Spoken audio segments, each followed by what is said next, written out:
Hari itu ibu mertuaku mengajak seluruh keluarga ke mall terbesar di kota setelah dana pensiunnya cair hampir 1 miliar rupiah. Katanya hari itu semua anak, menantu, dan cucunya akan dibelikan jam tangan mewah serta perhiasan baru. Aku ikut bersama suamiku tanpa berpikir macam-macam. Tapi begitu kami masuk ke butik mewah itu, aku mulai sadar ada yang tidak beres. Satu persatu anggota keluarga dipanggil. Kakak iparku dibelikan gelang emas. Adik iparku dipilihkan jam tangan mahal. Bahkan cucu-cucu mendapat hadiah. Sedangkan aku hanya duduk di sudut ruangan sambil melihat mereka berbelanja.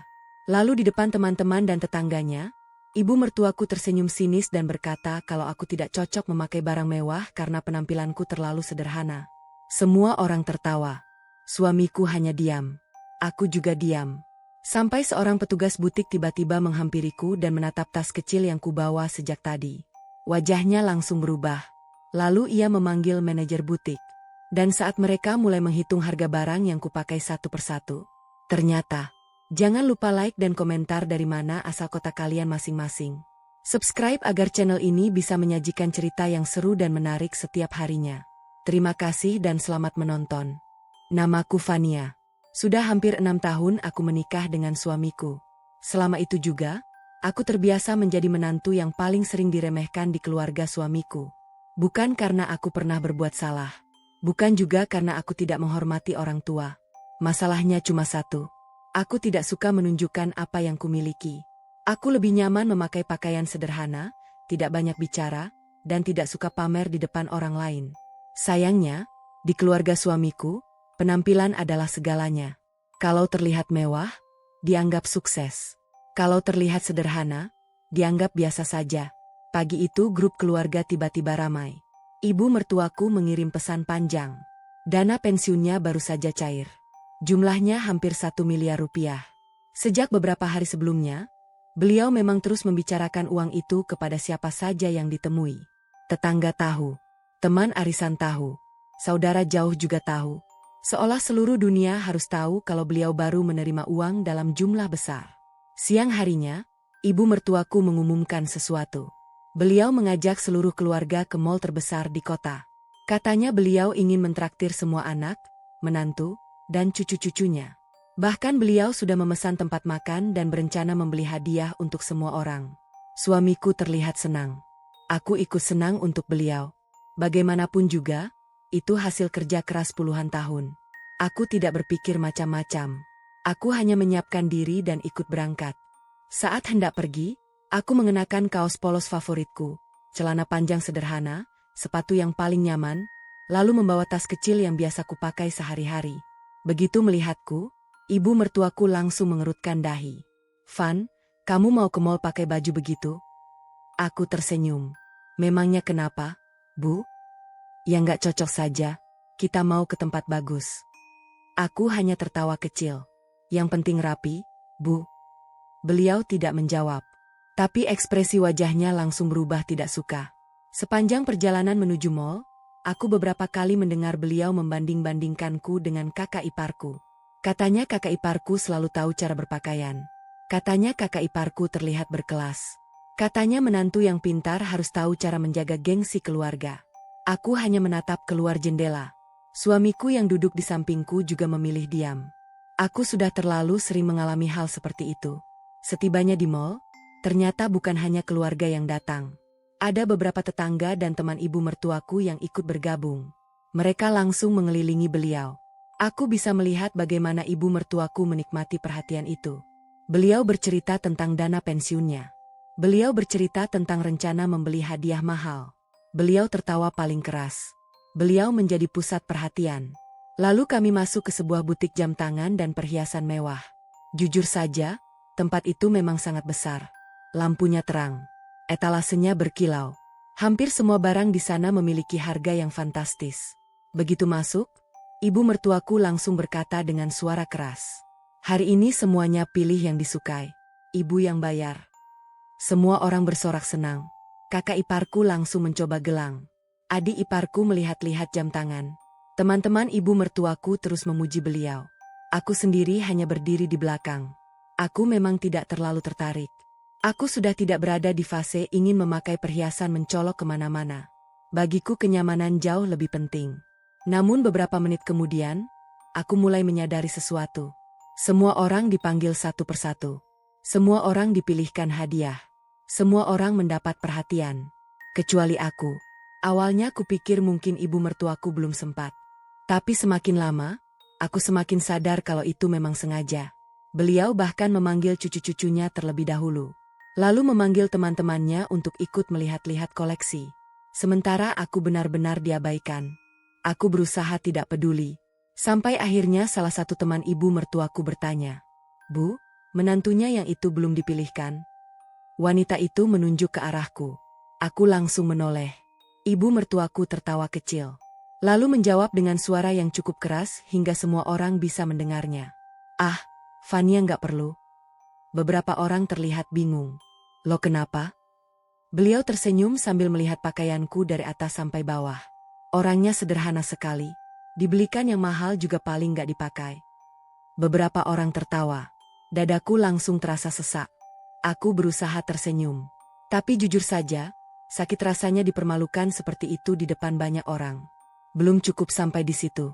Ibu mertuaku kembali berkata, "Lagi pula dia lebih cocok pakai barang biasa saja." Kali ini tawa yang terdengar lebih banyak. Aku menoleh ke arah suamiku. Berharap setidaknya ia mengatakan sesuatu. Apa saja. Tapi suamiku hanya menunduk sambil memainkan ponselnya. Saat itu aku sadar. Aku sedang menghadapi semua ini sendirian. Aku menarik napas panjang dan memilih diam. Karena aku tahu, membalas sekarang hanya akan membuat suasana semakin buruk. Namun beberapa detik kemudian, sesuatu yang tidak terduga terjadi. Seorang petugas butik yang sejak tadi beberapa kali melirik ke arahku tiba-tiba berjalan mendekat. Ia tidak menghampiri ibu mertuaku. Ia tidak menghampiri pelanggan lain. Ia langsung berhenti tepat di depanku. Lalu menatap tas kecil yang kubawa. Ekspresi wajahnya berubah seketika. Dan kalimat pertama yang keluar dari mulutnya membuat seluruh suasana butik mendadak hening. "Maaf, Bu, boleh saya melihat tas yang Ibu pakai sebentar?" Aku sempat mengira petugas itu salah orang. Di dalam butik itu ada banyak pelanggan yang tampil jauh lebih mencolok dariku. Ada yang memakai perhiasan besar. Ada yang memakai pakaian penuh logo merek terkenal. Sedangkan aku hanya mengenakan kaos polos dan membawa tas kecil yang selama ini selalu kupakai kemana-mana. Karena itu aku sempat bingung saat petugas tersebut berdiri tepat di depanku. "Maaf, Bu, boleh saya melihat tas yang Ibu pakai sebentar?" Suasana langsung berubah. Beberapa orang menoleh ke arah kami. Aku tersenyum sopan. "Tentu boleh." Aku melepas tas kecilku dan menyerahkannya. Petugas itu menerimanya dengan sangat hati-hati. Cara dia memegang tas itu membuatku sedikit heran. Seolah-olah benda yang ada di tangannya sangat berharga. Di sisi lain, ibu mertuaku justru tertawa kecil. "Memangnya ada apa dengan tas itu?" Petugas itu tidak langsung menjawab. Ia memperhatikan bagian jahitan, pengunci tas, lalu nomor seri yang berada di bagian dalam. Semakin lama wajahnya terlihat semakin serius. Aku mulai merasa tidak enak. Bukan karena takut, tapi karena semua orang sekarang memperhatikanku. Beberapa detik kemudian, petugas itu memanggil rekannya. Mereka berdua mulai berdiskusi pelan. Aku tidak bisa mendengar apa yang mereka bicarakan. Namun ekspresi mereka membuat seluruh ruangan mulai penasaran. Adik iparku bahkan menghentikan aktivitasnya memilih jam tangan. Kakak iparku ikut mendekat. Teman-teman ibu mertuaku juga mulai memperhatikan. "Kenapa itu?" tanya salah satu dari mereka. Petugas itu akhirnya berkata, "Sebentar ya, Bu. Saya ingin memastikan sesuatu." Lalu ia berjalan cepat menuju bagian belakang butik. Ibu mertuaku kembali tertawa. "Kok jadi heboh begitu?" Salah satu temannya menyahut, "Jangan-jangan tasnya palsu." Beberapa orang langsung ikut tertawa. Aku memilih diam. Sudah terlalu sering aku menjadi bahan candaan seperti itu. Yang membuatku sedikit kecewa adalah suamiku. Ia melihat semuanya. Ia mendengar semua ejekan itu. Tapi lagi-lagi memilih diam. Aku menunduk sebentar. Berusaha menenangkan diri. Aku datang ke mall hanya untuk menemani keluarga. Bukan untuk menjadi pusat perhatian. Namun keadaan mulai bergerak ke arah yang tidak kuduga. Tak lama kemudian, petugas tadi kembali. Kali ini ia datang bersama seorang pria berjas hitam. Pria itu tampak jauh lebih senior. Dari papan namanya, aku tahu dia adalah manajer butik. Begitu sampai di depan kami, pria itu langsung tersenyum kepadaku. Lalu membungkukkan badan sedikit. Sikapnya membuat semua orang mulai bingung. "Selamat siang, Bu. Mohon maaf mengganggu." Aku mengangguk pelan. "Tidak apa-apa, Pak." Ia kemudian meminta izin melihat tasku lebih dekat. Aku kembali mengizinkan. Seluruh keluarga kini benar-benar memperhatikan. Bahkan beberapa pelanggan lain ikut melihat ke arah kami. Manajer butik memeriksa nomor seri dan beberapa detail kecil yang hampir tidak terlihat. Lalu ia menarik napas panjang. Wajahnya terlihat seperti seseorang yang baru menemukan sesuatu yang sangat langka. Ibu mertuaku mulai kehilangan senyum. "Kok serius sekali sih?" Pria itu menoleh. "Luar biasa." Satu kalimat itu langsung membuat suasana menjadi semakin aneh. "Luar biasa bagaimana?" tanya kakak iparku. Manajer itu tersenyum tipis. "Kalau saya tidak salah, tas ini adalah salah satu koleksi eksklusif yang jumlahnya sangat terbatas." Aku hanya diam. Aku memang tahu tas itu koleksi lama, tapi aku tidak pernah mengingat harganya lagi. Bagiku tas itu hanya barang yang nyaman digunakan. Namun orang-orang di sekelilingku mulai saling berpandangan. Ibu mertuaku terlihat tidak sabar. "Memangnya berapa harganya?" Manajer itu tidak langsung menjawab. Ia memastikan kembali nomor seri di dalam tas.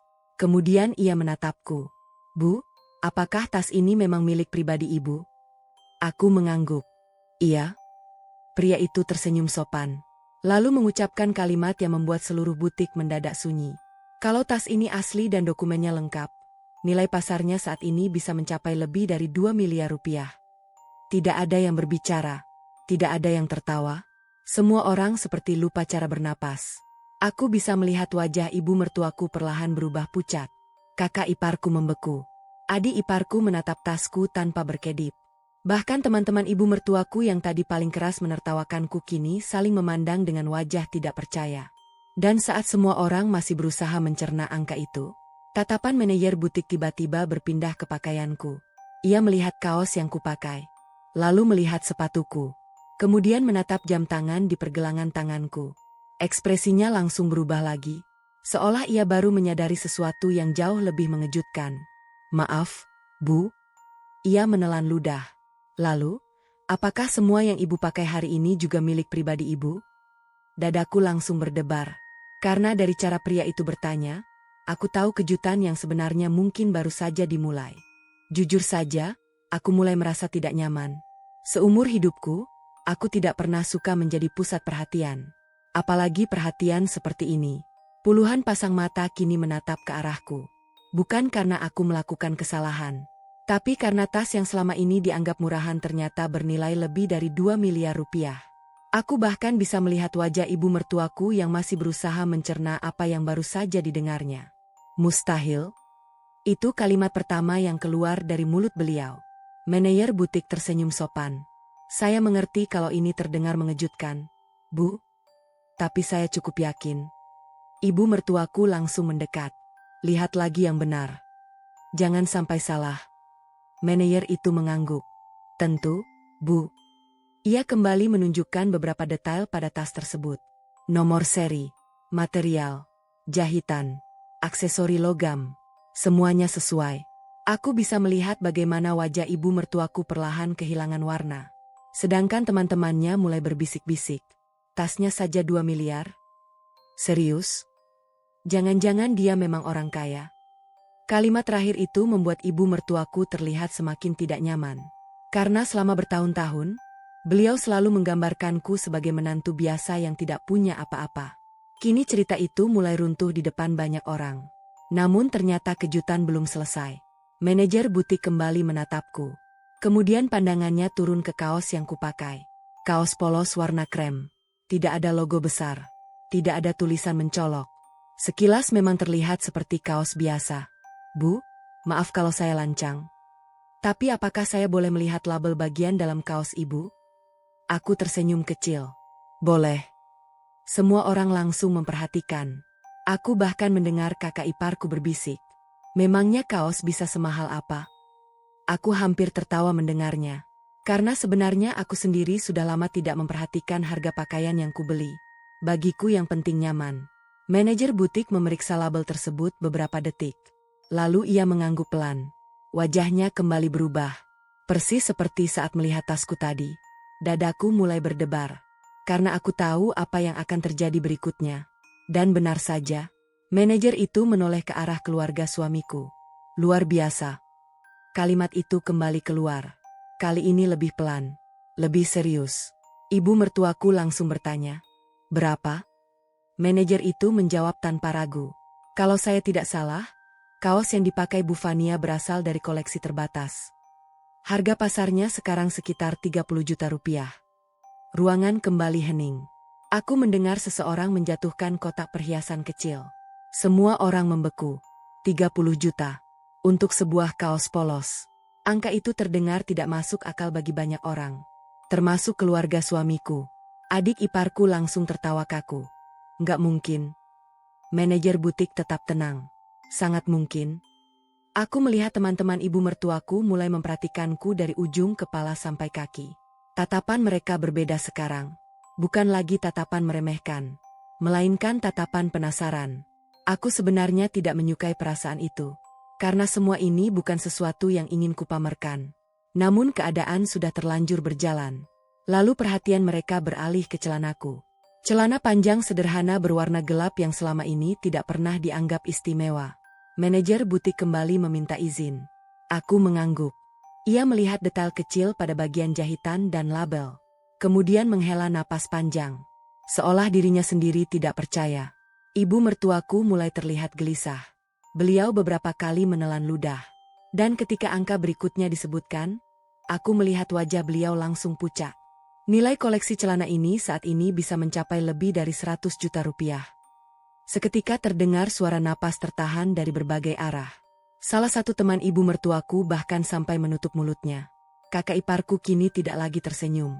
Adik iparku juga terdiam. Suamiku yang sejak tadi lebih banyak diam mulai mengangkat kepalanya. Untuk pertama kalinya hari itu, aku melihat ekspresi terkejut di wajahnya. Sepertinya bahkan suamiku sendiri tidak tahu nilai sebagian barang yang kupakai. Karena aku memang tidak pernah membicarakannya. Aku tidak pernah merasa perlu. Yang membuat suasana semakin aneh adalah perubahan sikap orang-orang. Mereka yang tadi menertawakanku kini mulai berbicara jauh lebih pelan. Lebih hati-hati. Seolah aku tiba-tiba menjadi orang yang berbeda. Padahal aku tetap orang yang sama. Aku tetap Fania yang mereka kenal sejak tadi pagi. Namun ternyata banyak orang memang hanya melihat dari luar. Lalu manajer butik kembali memperhatikan penampilanku. Kali ini matanya berhenti pada sepasang sepatu yang kupakai. Sepatu itu sudah cukup sering kupakai. Bahkan ada sedikit bekas penggunaan di bagian bawahnya. Aku mengira tidak ada yang spesial. Sampai manajer butik tiba-tiba memanggil salah satu stafnya lagi. Mereka berdua saling berpandangan. Lalu menunjukkan sesuatu di layar tablet. Wajah keduanya langsung berubah. Aku bisa merasakan suasana butik kembali menegang. Karena dari cara mereka melihat sepatu itu, seolah nilai sebenarnya jauh lebih besar daripada tas, kaos, dan celana yang baru saja terungkap. Dan saat manajer butik perlahan berdiri sambil menatapku dengan wajah tak percaya, aku sadar kejutan terbesar hari itu mungkin belum dimulai. Aku mulai berharap semua ini segera selesai. Bukan karena malu, tapi karena suasana di dalam butik sudah berubah total. Sejak harga tasku, kaosku, dan celanaku terungkap, tidak ada lagi yang berani menertawakanku. Orang-orang yang tadi paling keras mengejek justru kini lebih banyak diam. Namun anehnya, keadaan malah semakin membuatku tidak nyaman. Semua mata terus mengarah kepadaku. Termasuk ibu mertuaku. Beliau yang biasanya paling banyak bicara kini tampak gelisah. Beberapa kali aku melihat beliau mencoba tersenyum, tapi senyum itu terlihat dipaksakan. Sementara itu, manajer butik masih memperhatikan sepatuku. Ia bahkan memanggil dua staf lain untuk memastikan sesuatu. Aku melihat mereka berdiskusi cukup lama. Lalu sesekali menatap layar tablet. Kemudian kembali melihat sepatuku. Jujur saja, aku hampir lupa dari mana sepatu itu berasal.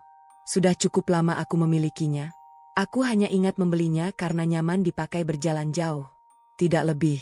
Namun ekspresi para staf itu membuat suasana semakin tegang. Akhirnya ibu mertuaku tidak tahan. Memangnya ada apa lagi? Suara beliau terdengar lebih pelan dari sebelumnya. Tidak lagi penuh percaya diri seperti saat pertama masuk butik. Manajer butik menatap beliau. Kemudian menarik napas panjang. Saya rasa ini salah satu koleksi paling langka yang pernah saya lihat secara langsung. Ruangan kembali hening. Aku mendengar seseorang berdeham gugup. Teman-teman ibu mertuaku mulai saling memandang. Sedangkan kakak iparku terlihat semakin tidak nyaman. "Berapa harganya?" tanya salah satu teman ibu mertuaku. Manajer butik tersenyum tipis. Kalau melihat kondisi dan kelangkaannya sekarang, nilai koleksinya bisa mendekati 300 juta rupiah. Aku mendengar suara benda jatuh dari arah belakang. Salah satu pelanggan sampai menjatuhkan kotak perhiasan yang sedang dilihatnya. 300 juta. Untuk sepatu yang sedang kupakai. Padahal beberapa menit sebelumnya aku masih dianggap menantu yang tidak pantas memakai barang mewah. Kini sepatu yang kupakai saja nilainya lebih mahal daripada mobil yang digunakan sebagian besar orang di luar sana. Aku menoleh ke arah ibu mertuaku. Wajah beliau benar-benar berubah. Aku belum pernah melihat beliau seterdiam itu. Teman-temannya yang sejak tadi ikut mengejek juga mulai kehilangan keberanian untuk bicara. Bahkan salah satu dari mereka yang tadi bercanda soal tas palsu kini memilih menatap lantai. Yang paling menarik justru reaksi suamiku. Untuk pertama kalinya hari itu, suamiku berjalan mendekat ke arahku. Ia duduk di sampingku. Lalu bertanya pelan. "Van, kamu nggak pernah cerita." Aku tersenyum kecil. Karena nggak ada yang perlu diceritakan. Suamiku terdiam. Mungkin baru kali ini ia sadar bahwa selama bertahun-tahun aku memang tidak pernah merasa perlu menunjukkan apa yang kumiliki. Bukan karena ingin menyembunyikan sesuatu, tapi karena aku memang tidak menganggap itu penting. Sayangnya tidak semua orang berpikir seperti itu. Ibu mertuaku tiba-tiba berdiri. Beliau berjalan mendekat. Lalu memperhatikan tasku, pakaianku, dan sepatuku secara bergantian. Seolah sedang mencoba mencari kesalahan. Mencari alasan agar semua ini tidak benar. Namun semakin lama beliau melihat, semakin jelas bahwa kenyataan tidak berpihak padanya. Beliau tidak bisa menyangkal apapun. Karena semua fakta datang langsung dari pihak butik. Bukan dariku. Aku bahkan tidak pernah menyebut harga satu barang pun. Tiba-tiba salah satu teman ibu mertuaku bertanya, "Bu Vania kerja apa sebenarnya?" Aku tersenyum sopan. "Usaha kecil-kecilan saja." Jawaban itu justru membuat mereka semakin penasaran. Karena jelas tidak ada yang percaya usaha kecil-kecilan bisa menghasilkan barang-barang seperti itu. Namun aku memang tidak berniat menjelaskan apapun. Semakin sedikit orang tahu tentang hidupku, semakin nyaman aku merasa.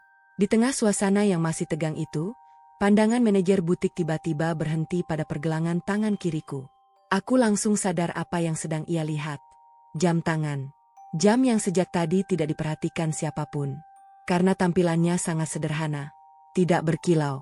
Tidak penuh berlian. Bahkan sekilas terlihat seperti jam biasa. Manajer butik perlahan mendekat. Ekspresinya jauh lebih serius dibanding sebelumnya. Ia meminta izin untuk melihat lebih dekat. Aku mengangguk. Beberapa detik kemudian, wajahnya berubah drastis. Bukan terkejut. Bukan kagum.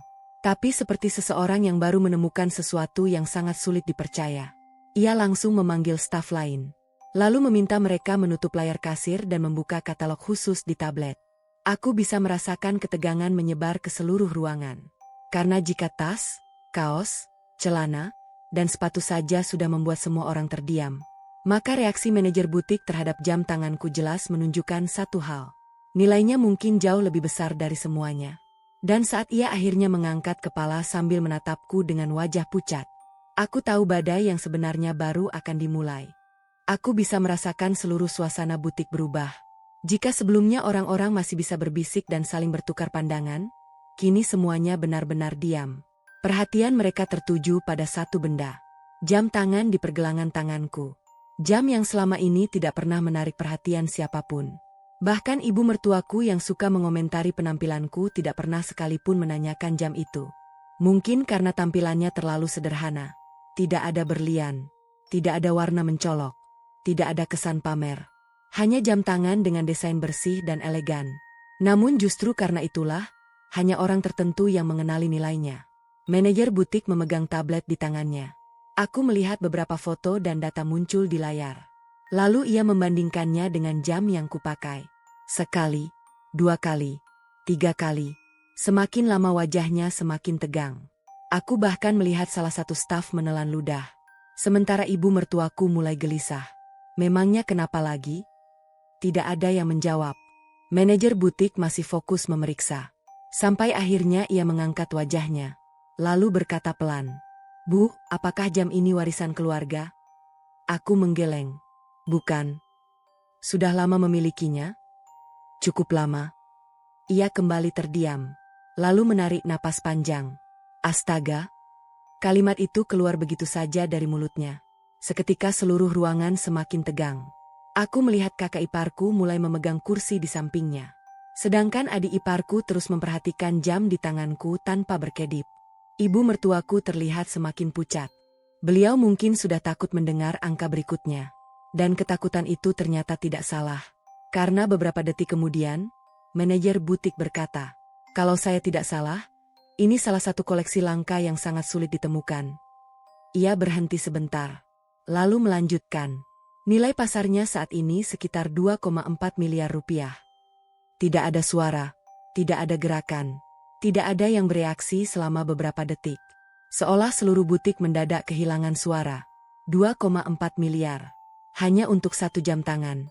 Aku bisa melihat salah satu teman ibu mertuaku sampai memegang dadanya. Yang lain menutup mulut. Beberapa pelanggan bahkan ikut menoleh ke arah kami.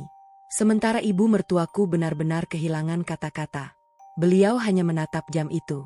Lalu menatapku. Kemudian kembali menatap jam itu. Seolah tidak percaya dengan apa yang sedang terjadi. Yang membuat suasana semakin menyakitkan bagi beliau adalah kenyataan bahwa beberapa menit sebelumnya beliau baru saja membanggakan jam tangan yang hendak dibelikan untuk keluarganya.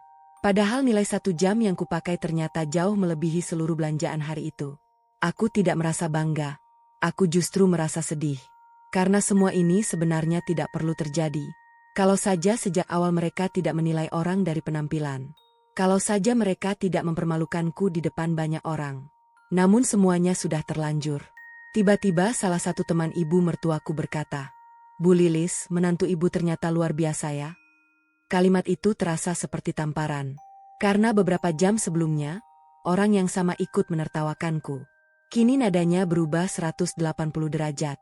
Ibu mertuaku hanya tersenyum kaku. Beliau tidak bisa menjawab. Aku bahkan melihat tangan beliau sedikit gemetar. Saat itulah sesuatu yang lebih mengejutkan terjadi. Manajer butik tiba-tiba menatapku dengan lebih serius. Seolah baru mengingat sesuatu. Ia meminta izin melihat kembali tasku. Lalu melihat jam tanganku. Kemudian membuka data di tablet. Beberapa detik berlalu. Mendadak ekspresinya berubah drastis. Kali ini bukan sekadar kagum, tapi benar-benar terkejut. Ia langsung memanggil staf lain. Lalu berbisik cepat. Aku bisa melihat staf tersebut ikut membelala. Tak lama kemudian, staf itu berlari menuju area belakang butik. "Ada apa lagi?" tanya salah satu pelanggan. Manajer butik terlihat ragu. Namun akhirnya ia berkata, "Saya rasa ada kemungkinan saya mengenali pemilik barang-barang ini." Kalimat itu langsung membuat semua orang menoleh ke arahku. Aku sendiri ikut bingung. Karena aku tidak merasa mengenal siapapun di butik tersebut. Beberapa menit kemudian, pintu ruang khusus di belakang butik terbuka. Seorang pria berusia sekitar 50-an keluar dengan langkah cepat. Semua staf langsung berdiri lebih tegak. Mereka terlihat sangat menghormatinya. Pria itu berjalan lurus ke arahku. Tidak ke arah ibu mertuaku. Tidak ke arah pelanggan lain. Langsung ke arahku. Lalu sesuatu yang tidak pernah kubayangkan terjadi. Pria itu tersenyum lebar. Dan menyapaku dengan sangat hormat. "Bu Fania, sudah lama sekali saya tidak bertemu dengan ibu." Wajah seluruh keluarga suamiku langsung berubah. Karena dari cara pria itu berbicara, jelas sekali ia bukan orang biasa. Dan yang lebih mengejutkan lagi, ia ternyata mengenalku. Seluruh butik mendadak sunyi. Pria yang baru keluar dari ruang belakang itu berjalan lurus ke arahku. Tidak ada keraguan sedikit pun. Seolah ia memang sudah yakin dengan siapa yang sedang dilihatnya. Aku berdiri perlahan. Begitu wajahnya semakin dekat, aku akhirnya mengenalinya. Pak Adrian, pemilik butik tersebut. Sudah bertahun-tahun kami tidak bertemu. Wajar jika aku sempat tidak langsung mengenalinya. Namun yang membuat suasana semakin canggung adalah cara beliau menyapaku. Dengan sangat hormat. Dengan senyum lebar. Seolah aku adalah tamu penting. "Bu Fania, saya benar-benar tidak menyangka bertemu ibu di sini." Aku tersenyum sopan. "Sudah lama ya, Pak?" "Sangat lama." Beliau tertawa kecil. lalu menoleh ke arah para staf. Kalian benar. Saya memang mengenal Bu Fania. Kalimat itu langsung membuat semua orang kembali menatapku. Aku bisa melihat ibu mertuaku mulai gelisah. Beliau mungkin berharap semua ini berhenti sampai harga jam tangan saja.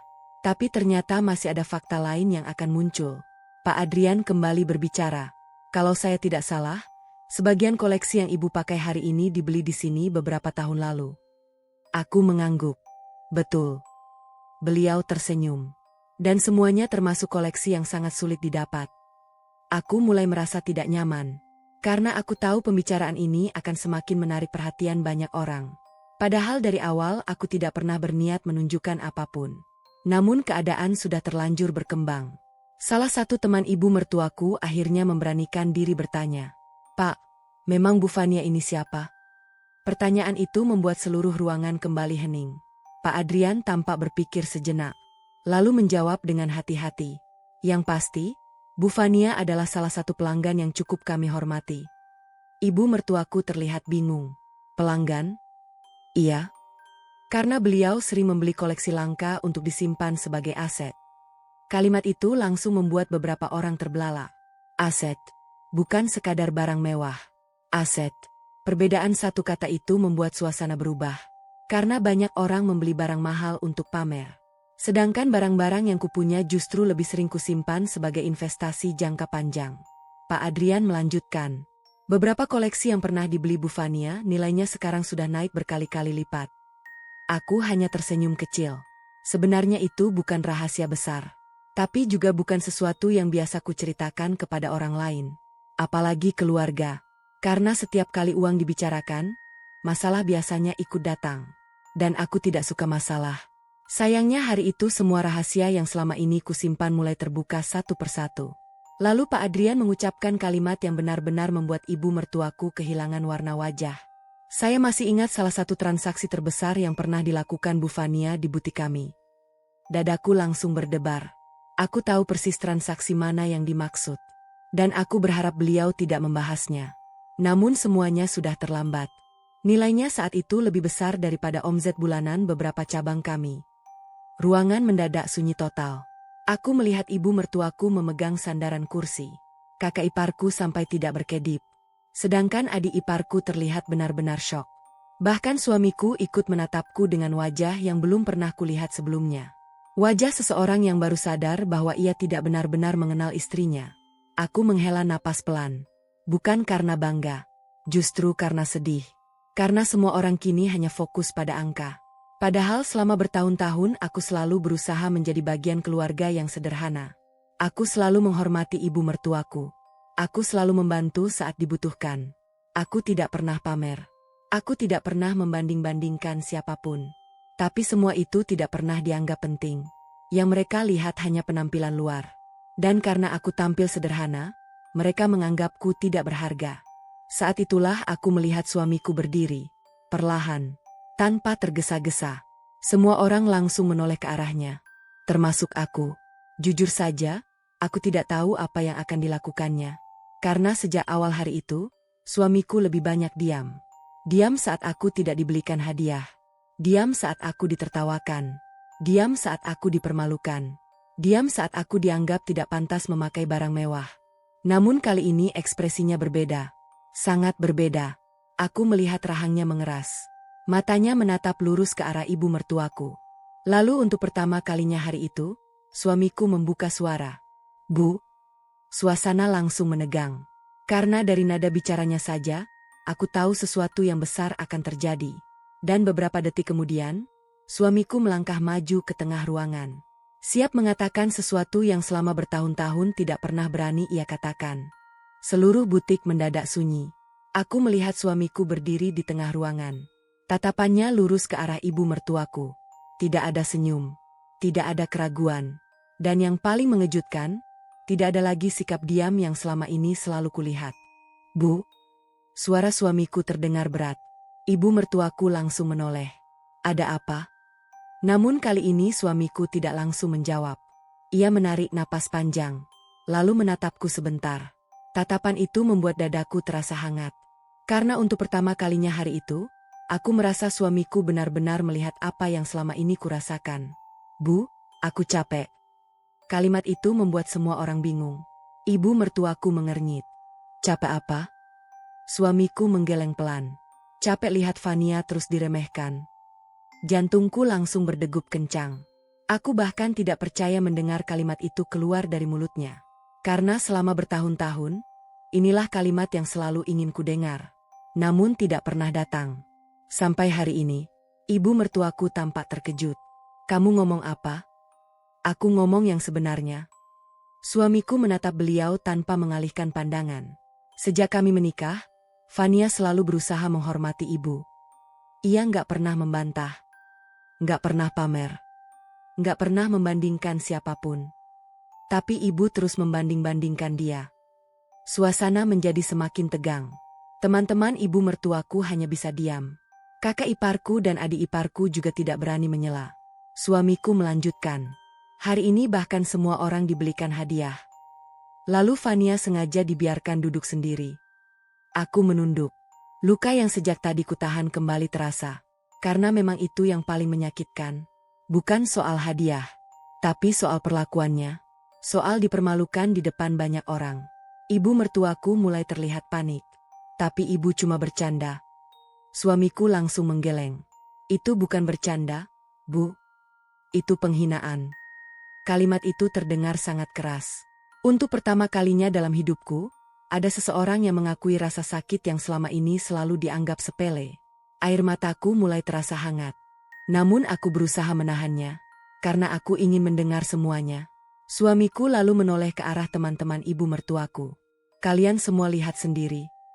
Fania nggak pernah pamer. Kalau hari ini semua terungkap, itu bukan karena dia ingin menunjukkan kekayaannya. Dia bahkan nggak pernah menyebut harga satu barang pun. Semua orang terdiam, karena apa yang dikatakan suamiku memang benar. Sejak awal aku hanya duduk diam. Semua fakta muncul dari orang lain, bukan dariku. Saat itulah sesuatu yang tidak kuduga terjadi. Ibu mertuaku tiba-tiba duduk. Wajah beliau terlihat sangat lelah. Jauh berbeda dari wanita yang beberapa jam lalu begitu bangga memamerkan dana pensiunnya. Beliau menatapku. Lama sekali. Lalu perlahan matanya mulai berkaca-kaca. Fania? Aku menatap beliau. Suasana kembali sunyi. Maafkan ibu. Kalimat itu akhirnya keluar. Sederhana, tapi terasa sangat berat. Karena aku tahu betapa sulitnya bagi beliau mengucapkannya. Aku terlalu sering menilai kamu dari luar. Sampai lupa melihat hati kamu. Air mata mulai jatuh dari wajah beliau. Teman-temannya hanya bisa diam menyaksikan. Tidak ada lagi yang berani tertawa. Tidak ada lagi yang berani mengejek. Karena semua orang tahu siapa yang sebenarnya salah hari itu. Aku menghela napas panjang. Jujur saja, aku masih terluka. Tapi aku juga tidak ingin hidup terus membawa kemarahan. Aku berdiri perlahan. Lalu mendekati ibu mertuaku. Beliau tampak semakin malu. Mungkin mengira aku akan membalas semua perlakuannya.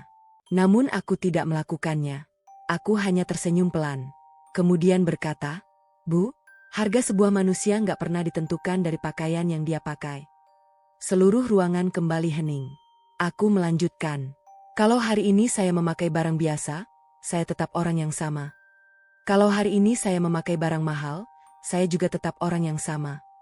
Yang penting bukan apa yang terlihat di luar, tapi bagaimana kita memperlakukan orang lain. Tidak ada yang berbicara.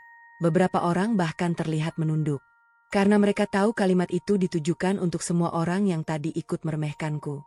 Suamiku lalu berdiri di sampingku. Dan tanpa berkata apa-apa, ia menggenggam tanganku. Genggaman yang sederhana, tapi sangat berarti. Karena itu adalah bentuk pembelaan yang selama ini tidak pernah kudapatkan. Saat kami hendak meninggalkan butik, Pak Adrian kembali menghampiri.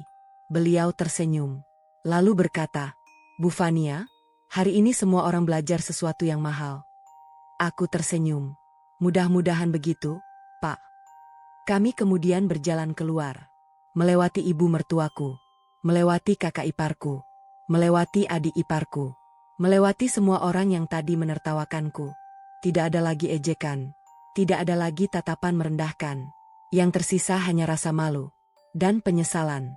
Saat pintu mal tertutup di belakang kami, aku menatap suamiku. Ia tersenyum kecil. Maaf karena aku terlalu lama diam. Air mata yang sejak tadi kutahan akhirnya jatuh. Bukan karena sedih, tapi karena akhirnya aku merasa dihargai. Hari itu bukan tentang tas 2 miliar. Bukan tentang jam tangan miliaran. Bukan tentang pakaian mahal. Hari itu adalah hari ketika harga diriku akhirnya diakui. Dan untuk pertama kalinya sejak menjadi bagian dari keluarga itu, aku pulang dengan kepala tegak.